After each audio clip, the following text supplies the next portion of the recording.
Live from the world's capital markets, here are the latest financial headlines brought to you by News Factory. Hello and welcome to Monday's Daily Financial Review. Here's what's making the headlines in the markets today.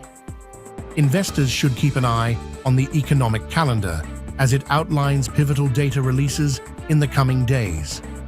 High-impact events could trigger significant market movements and shifts in investor confidence. With significant data releases approaching, staying proactive is a must.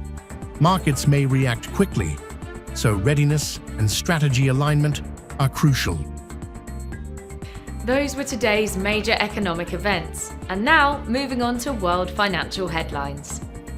Gold prices rose on Friday as the dollar softened and uncertainty around the US government shutdown added to safe haven demand, while Wall Street indexes notched sharp weekly declines.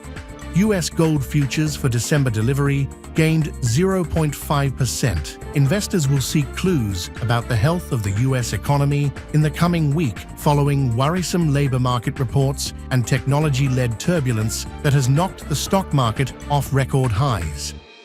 The S&P 500 ended with a weekly decline after 3 straight weeks of gains. US consumer sentiment slumped to near a 3.5-year low in early November as households across the political spectrum worried about the economic fallout from the longest government shutdown in history, which has caused disruptions ranging from food benefit payments to grounded flights. Coming up, the choices from our chief analysts for today.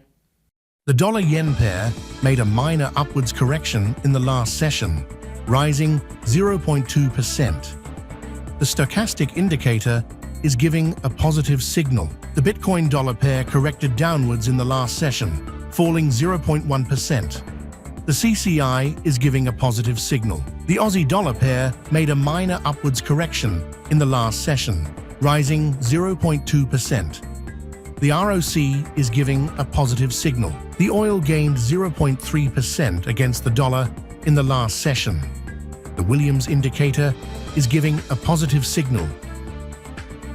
We hope that you've enjoyed Monday's financial review. On behalf of all of us here, we wish you a productive trading day. Be sure to join us tomorrow morning for the latest news and events from the financial markets.